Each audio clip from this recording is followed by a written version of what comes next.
So I worked for all those different types of shows. Red Nose Day, you probably know all of those.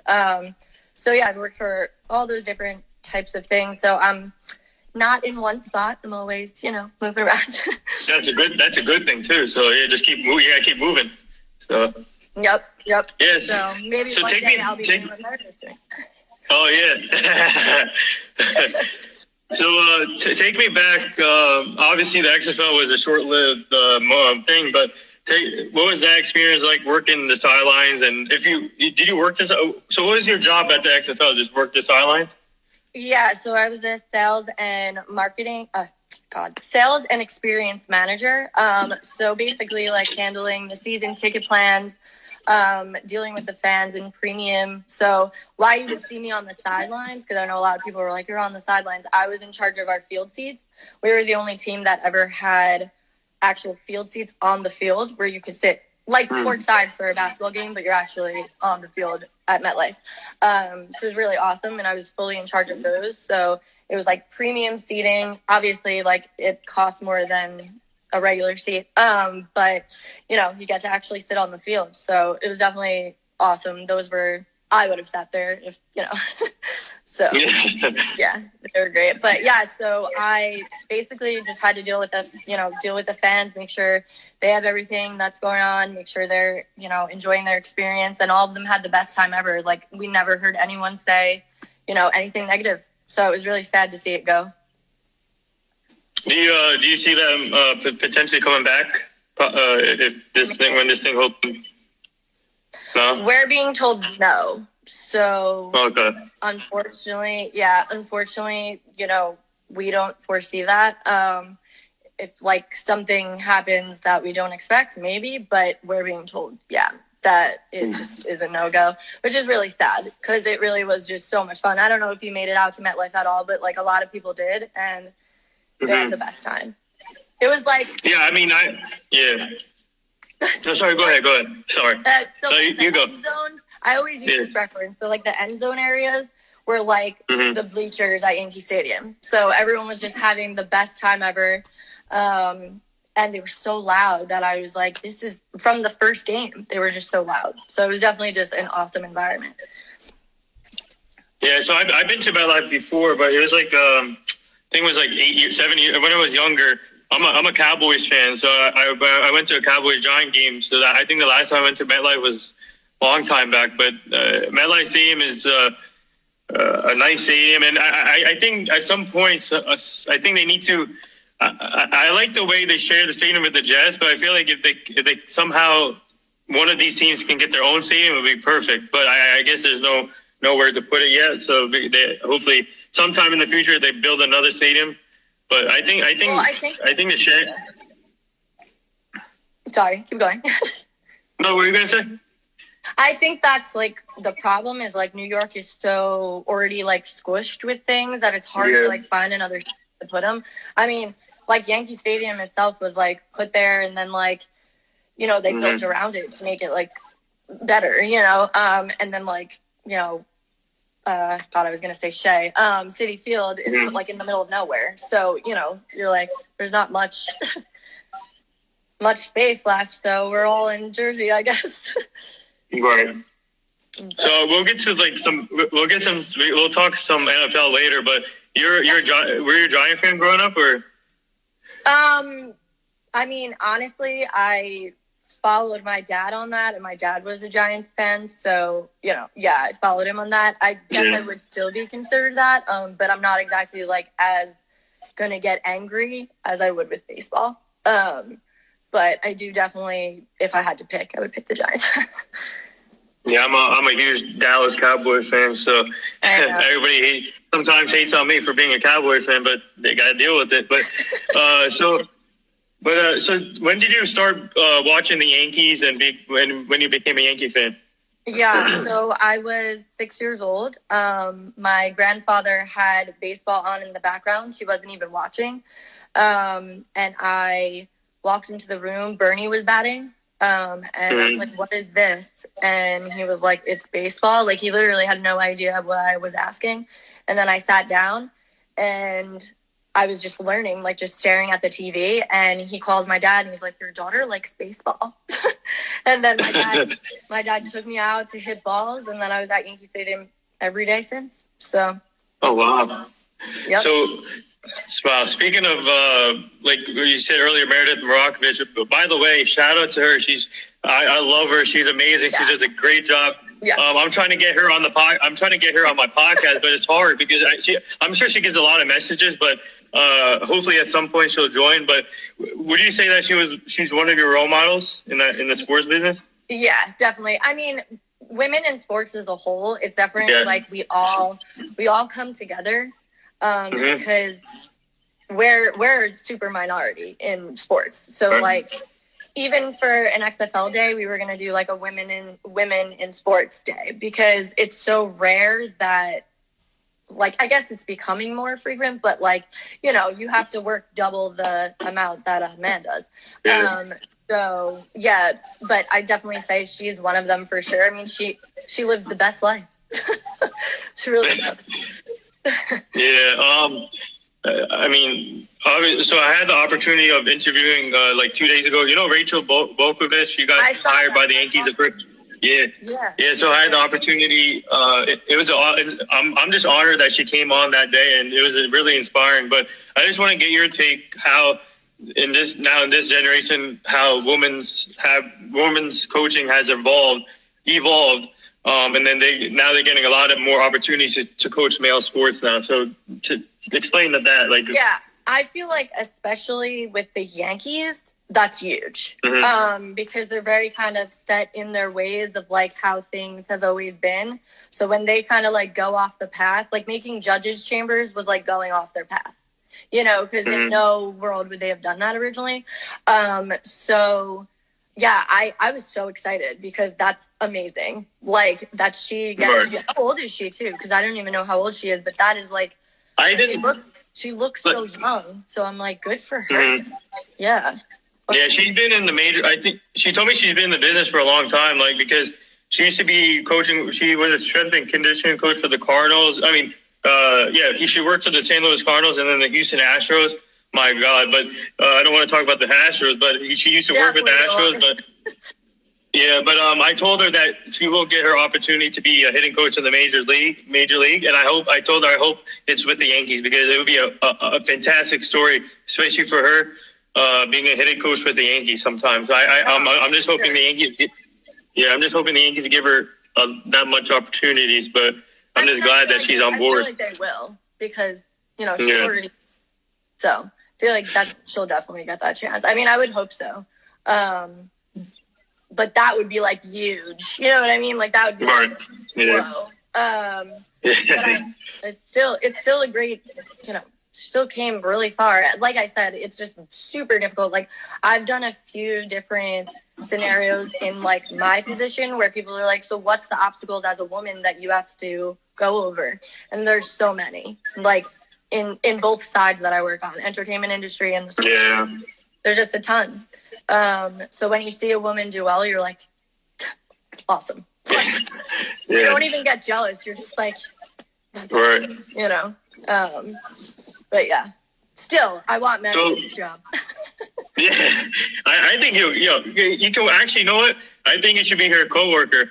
I really would. I'd be like, so what's up? Yeah. Like tag team. Yeah. So since now, I mean, obviously, we don't know when the season will start for baseball. I just want baseball back, and Me too. And I'm just looking forward to seeing Garrett Cole and pinstripes. And I mean, we have so much expectations now since the signing of Garrett Cole. But take me back to your reaction when they signed Garrett Cole to that monster deal. So it was a little rough for me at first. It's a different reaction than everybody else because we lost Didi. So I was like very, very sad about that. And then had that happen. So it was kind of like in a weird area because I love Didi.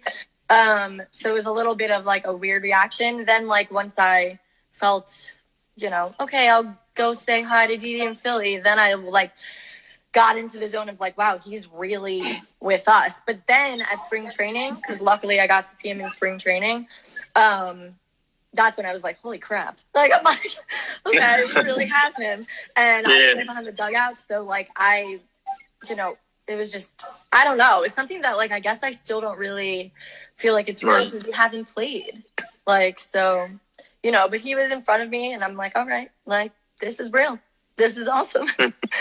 But yeah, that's my story. It was different because of Didi. So, but I obviously I'm excited. Like, it's awesome. We have like the best. So, yeah. Although I've talked to plenty of people about that and DeGrom. So. So you said you went to this year's spring training, right, with the Yankees this year, and so did you stay there for the whole spring training or half of it? No. So my birthday always lands on their like first games. So I usually go down for my birthday, which is like my birthday's February 23rd. So their first game this year was February 22nd.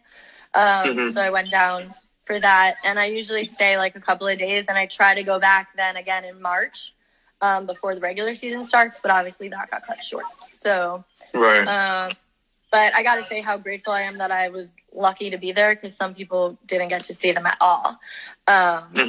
So, I did get to see Garrett Cole in pinstripes while others haven't. Yeah. So, yeah. So it's definitely, I don't know, something that like I'm so thankful that I did because it was one of those things where with the XFL, like the games land on the same time. I just got lucky that we didn't have a game that weekend. Yeah, it was awesome though. Definitely was good, but now we don't know where we're going. So yeah, so I had a couple of Yankee fans on this week for my podcast. I brought up this question to all. Get out. We got a Dodger fan in here. Oh, come on, Mike. Yeah. Get Mookie Betts gonna leave. Mookie Betts will never play a game for you guys. So yeah. But so I brought up this question to a couple of Yankee fans I had on about Severino because I really think he's a really concern for me because obviously he was supposed to be our ace, and I already told all of these people that we would have been in a shit show if we didn't get Garrett Cole, but luckily we have Garrett Cole now. But Severino, obviously with the Tommy John surgery, is I don't know when he's going to be back, but depending how long he recovers, do you see him as a concern? Because I in my opinion, I know. So that's a tough one to me because I feel like he just has so much potential that I hope he can bounce back from it. But I don't know. Like, I don't know. And that's the scariest part of this is like, he's another one that technically is injury prone. So, I don't know, but I'm the type that's like super optimistic about stuff. So I would never sit here and be like, I don't think he's going to come back. I believe that he'll be able to, but there's that little part that's like, I don't know. But I hope he can. Like, that's what I believe he can, is what I should say. I believe he can. So, like, when everyone booed him in the wild card game, I was the first person over there, like, I will knock you all out. Do not boo him. Like, because, that's who I am. I'm crazy. So, Your friend is still in here. Yeah, I know. Yes, let's get back, Mike. Let's hope. Yeah. And then it's Yankees, Dodgers in the World Series, and you know how that one goes, Mike. So Yankees are gonna win. Yankees are gonna beat the Dodgers in 6. Yep. But yeah, I believe he will. Like, if you ask me if I was betting, I would bet that he would be good to go. Only because I just believe in him like that. Yeah, I agree with that. What Mark just said, he said the question will be if he'll be able to pitch more than 5 innings. Yeah. So. Right. Which, yeah, I don't know. All of it drives me crazy. I just want to be there. Yeah, I feel confident. I feel confident in the Yankees rotation, even without Severino, because now we have Cole, and then you can put Tanaka 2. 3 is you can put Pax. Oh no, sorry, not. Yeah, and then Pax. If Pax can come back, yeah, Pax would be good.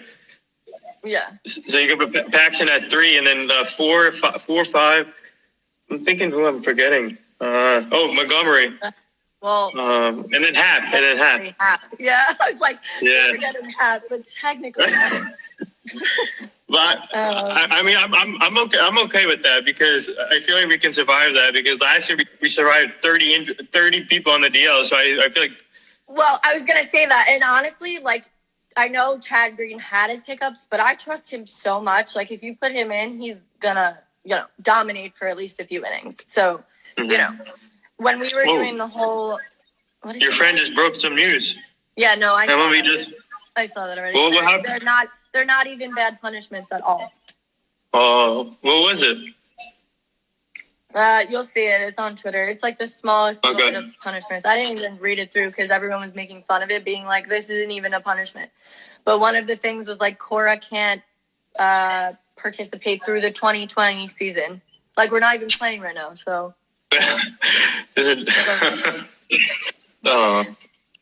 Yeah, off super easy. They got off so easy. Like, it's ridiculous. Or let's not even go down that path. I would be so angry. Yeah.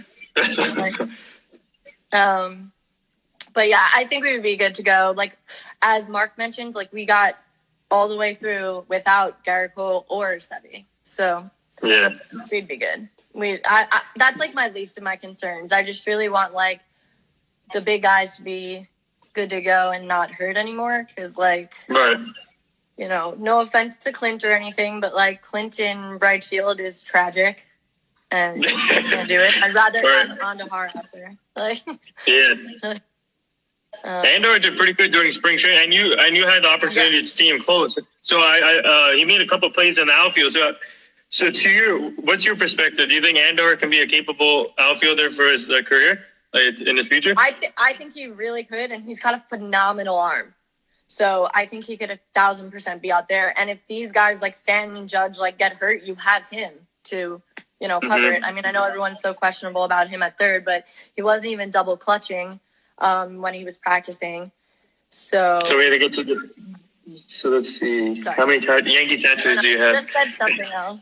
Ashley, how many Yankee tattoos do you have now? I have 5. Wow, 5. 5 Yankee tattoos. That's crazy. Wow. Yeah. Yep. My newest one I got was Bernie's number on my ankle. So. Oh, so you're a big Bernie Williams fan, huh? I mean, Jeter's in most of them, so yeah. Yeah. Oh, okay. Gotta give Bernie some love. No, it's not enough. I wanted to get more, but then everything closed, so now I can't get any tattoos. I need my own tattoo kit. You know who started doing tattoos? Didi. He should be doing my tattoos. Didi started doing them? Yeah, he started tattooing himself. What's up, James? Yeah. So, sorry, I cut you off several times. I keep... Oh, no, it's okay. It's okay. No. Yeah. Yeah. But I definitely, like... I have, one you can see right here. It says Yankees. Yeah. So, yeah. I'm just a walking Yankee billboard, Yeah,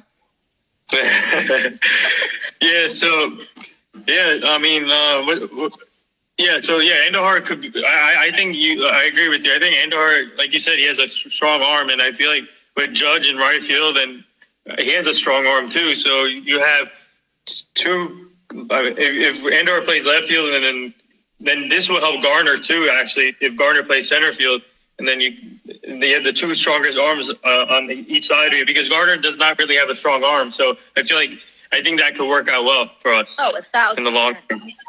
Andar's arm is so good. Like, people don't give it enough credit. It's so good. So he definitely, if you had him in left and Judge in right, we're good. Like. Mm-hmm. And then even if, like, Hicks plays center, which he's another one that's hurt all the time. Yeah. I don't know about him, because I feel like that contract we gave him is another hiccup to it. I think Cashman, obviously he's being smart, but some of these contracts he's given out it's mind-boggling to me. I know. So I don't know. I don't know either. And Judge is going to be due for his, so...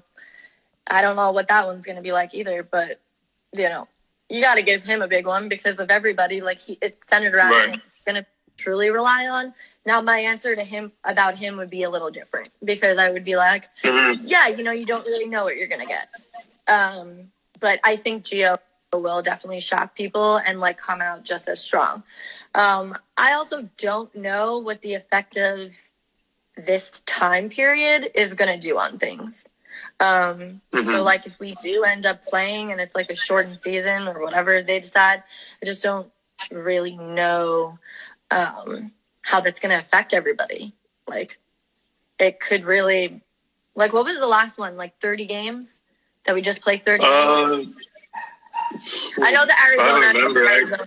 Yeah. But I think there was one where they said we would just play 30 games and like then it would be decided for the playoffs from there or something. I mean, and it's like, yeah, I don't know. I gotta look it up. So I don't know. I think the last one. I'm not too sure. I gotta look that up. Well, there's so many different ones that come out, but the thing is, with that one, it was like so you have to be like ready to go and go strong right in if you do that one. Yeah. So the odds of that happening for every single player is like, unlikely. See, here's this question because I brought it up to all the Yankee fans I had on. Do you believe in all this tainted stuff? Like, obviously 80 games is a season, but if it's low. But I mean, even like the one that they presented that was like we would play into like Christmas or whatever. Like I can't even. Oh, the strength coach. I mean. I did cry. I was actually by myself in the office. Like I call Mike Ford Tom Ford. So sorry. Austin Clock. He like nobody calling, and then now all of a sudden it's like mayhem. I'm sure it's mayhem. Yeah. But as a salesperson, that's like your favorite thing in the world because I have people who like genuinely want to be a part of the season. I mean, I would even go down and check it out because that's going to be a totally different scene for them. Totally different. I mean, I have a feeling he was going to do this too. Like not Brady going to the Bucks, but like that Gronk was going to come out of. Oh, so you think? Here's my theory on this because I feel like Gronk needed that year off, especially getting hurt. And I think with this year off, he said on. This morning they showed his text on ESPN. He said that I'm ready. I'm back. I'm back, and I'm ready to get some revenge. And I feel like that year off will help him a lot. And man, Tampa Bay is going to be a force to be reckoned with. I feel like because that team is like the offense is like crazy. It's really just so funny though because I just think about like everyone that works for that. I have a few rapid fire questions for you. Okay. You ready? Yep. Let's go. Do you think Gleyber Torres will win the MVP in the next few years? Yes. Yeah.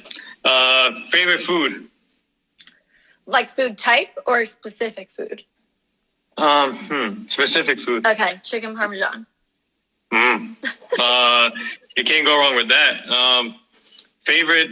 Okay, this has been what I've been asking all my guests. Favorite hip hop artists, old school and now. Oh boy, I mean, yikes! Old school and now. So that's hard because I don't really like any of the guys now. But I mean, like I was obviously Eminem, G Unit with 50. Like those were my guys. Yeah, that was I always loved Mace, Nelly. Like those were all my dudes. Fab. I mean, Fab is still around. Fab's still doing his stuff. But yeah, like nowadays, I don't really care about any of them. Vanilla Ice. Yeah, for me when I work out and when I do workouts, I listen to hip hop. For me, it's like Kendrick, Drake, J. Cole. Oh, well, if you consider those now, are you considering those? Yeah. Now? Okay, then all of those I would consider now. I know like Da Baby is and that stuff. Yeah. Like I'm showing my. But let me. I'm like, I don't know what that is. Yeah, so I listen to all that when I work out, and then sometimes Biggie or Tupac will be on there on my playlist, and then. Love Tupac. Tupac was always. Yeah, and then. Yeah, I would say I listen to Eminem too, and then like Lil Wayne, and then Oh God, Meek Mill, Rick Ross. yeah. Like, But I mean, J. Cole's. If you consider J. Cole now, like he's top of that for sure. Yeah. Speaking of Eminem, congrats to him on this 12-year sober thing. That was a great news. Because he literally almost died. So like, I know he's been through a lot. Yeah. No, it's really just so good. Oof. And he has a daughter too. So yeah, Haley is actually.